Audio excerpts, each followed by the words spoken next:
All right, we welcome back to the show General Jack Keane, Fox News senior strategic analyst. Thank you, General Keane, as always, sir.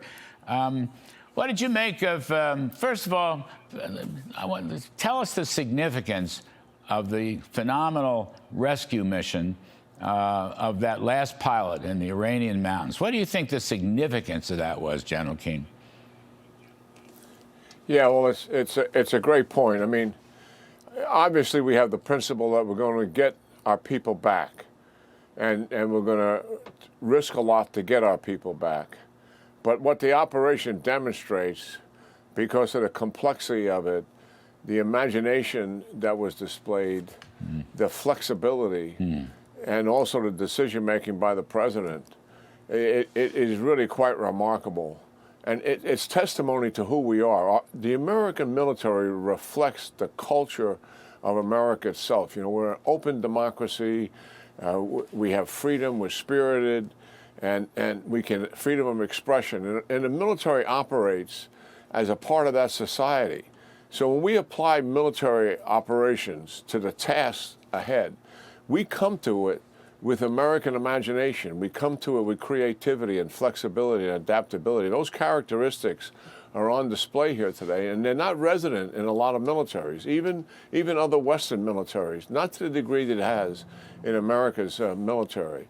But it starts with the commander-in-chief, in my mind. And he has displayed, we're in the 6th year now of watching him make decisions in the use of his military. And I think there's a clear pattern established from it started when he attacked Assad for using chemical weapons, then killing Qasem Soleimani, capturing Maduro, then the Midnight Hammer operation that we saw inside of Iran to take down their nuclear enterprise, starting the war itself when 7 other presidents refused to confront Iran. And what is characteristic of all of those and this new one, in my mind, with the president, is he takes counsel of his own fear and his own fear of failure. And he takes counsel of the adverse consequences they're going to lay out. And all of them are always laid out to him. He knows what the risk is. He sees all of it. But he doesn't get paralyzed by his own fear or the fear of consequences. And we have seen that happen with his predecessors time and time and time again. And that's why they don't do anything, or if they do something, it's very limited. And he goes all in to get the job done. The second thing, in terms of his decision-making process, is he trusts the military. He doesn't have any barriers there like previous presidents have had. So these people who are talking to him, his values are similar to theirs. And he has faith in them. He believes in them. So when they tell him, yes, Mr. President, despite all of these risks here and all the things that could go wrong, we still think we can accomplish the mission. And he faces that. You got to give him a lot of credit. This operation is not successful without the commander-in-chief's decision and his confidence in those who are going to execute. And believe me, when you're going to go out and take on a task like this, to know that the commander-in-chief and your entire chain of command is behind you, that you're flying into harm's way here, and you've got him representing the country behind you, that adds to what's going on. These are dedicated, committed people, to be sure, but all of that adds to the degree and determination that they're going to be successful. So these characteristics of the operation itself, I think, are quite extraordinary. And also, let's give credit to the Central Intelligence Agency and John Ratcliffe. They've got some of the most talented people in America to work there. And they work out of the spotlight. They don't wear uniforms, and they don't they work not too far from me. I watch them, their cars online to get into that agency, and I watch them coming out at the oddest hours, and they do it all in the shadows. They can't talk much about what they do. But their creativity and their imagination was on display here, you know, with this deception operation they ran, and then their technology, and obviously being able to help find them, but also do more in terms of imaging them. That is really quite significant. An incredible effort. And I think people draw back from this. A lot of our institutions, Larry, in America don't work that well. And we talk about it. Local government not being able to protect the people in their cities. state government inept at times in dealing with crisis and tragedy. Our Congress of the United States seems paralyzed and completely divisive. And here we have the United States military standing there day in and day out, year in and year out, as an institution that truly works. Yeah. And it's a credit to the people that want to be a part of it. Most everybody comes because they think they may have an aptitude to do this. It's not for everybody, the truth be known. And the truth is the military doesn't want everybody because we know they can't do it. But the people that feel they can do it and want to be a part of this and are willing to take the risk for it, there's magic in that sauce, believe me. And you're operating around other people that have the same values as you and the same determination. You're all better for being around each other. You're committed. You're not going to let your teammates down. And it makes you do better than what you could normally do yourself. You submit to something higher. I think people are going to look at this institution again and say, wow, I am so proud to be an American, and I am so proud of the men and women that serve in the United States military, and they're all volunteers. They're there because this is what they want to do. Well, as I said in the riff, the mighty military is protecting our freedom and our prosperity, for that matter.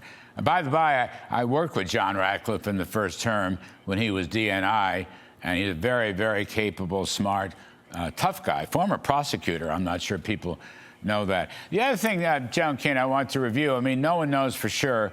Tomorrow night is an 8 p.m. deadline.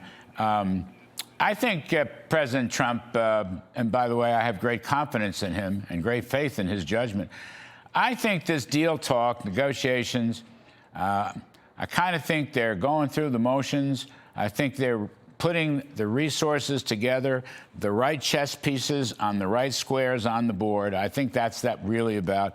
I don't think he believes you can ever trust Iran's word, whether it's nuclear or enrichment or terrorism or Hormuz. We can't let the Strait of Hormuz, for example, remain closed because of Iran. We simply can't. In terms of world politics and our own stature, much less the economics of the oil price. But I think he's just fixing to really make the final push that he's been talking about the next week or two or whatever it's going to take. I think he's just waiting to get the resources. Certainly we had to go through the search and rescue of the Air Force pilot, and that was a military success, an intelligence success. I think now they're getting ready to make a final tremendous push against Iran. And Iran, as you say, sir, will never be the same again. No, that's absolutely right. I mean, the president's put it on the line and given him an ultimatum, and certainly he wants the Straits of Hormuz opened up, or else, and so he is attempting to force them to do that, and if they're not going to do it, then there's going to be an or else, and I think we're not only on a path here of taking down all of their offensive capability and the ability to be a predator in the region, and we've been reporting on that every day for weeks now, and that's systematically, deliberately happening, and we will accomplish those assigned objectives. But he's also telling them, I'm going to force your economic collapse. He's not using those terms, but in terms of what we will be attacking, that is what he's telling them. And they likely are receiving that message. I do believe that we're still working with ideologues. I do believe we're still working with hardliners. They may not be in the first or second tier, but I think they're of the same stripe. I think they dig their heels in here, and they think that surviving in itself is a benefit to them. And as a result of that, if they can fight another day, there's some wisdom and judgment and goodness in that. We'll strip them of everything. And I think eventually the regime would collapse if we force this economic collapse, I think, which we're about to render to them. And so yes, we'll force the Straits of Hormuz to open, either forcing them to open it or we'll have to open it ourselves. He said at the press conference today, is very interesting, in response to a question. He said, if we knock out their economics, what's left of their economic capabilities, probably leave the oil alone. But power, electricity, the day-to-day workings, food, the currency is already destroyed. We knock all that out. rather than listen to some phony guy from the Revolutionary Guard who will try to stall, and you never believe a word they say, it will embolden the Iranian people. It may, sometimes you've just got to wipe that economic board clean, and then people will rise up. They will rise up if they see the final blows to the so-called regime. I mean, I don't think, you've said this, this isn't really a new regime. This is just another group in the old regime. I mean, a new regime would be a new regime. It wouldn't be members of the Revolutionary Guard. I think that's important to understand. It's got to come from someplace else. So why not knock out all the economic capabilities? It's the last thing left. Yeah.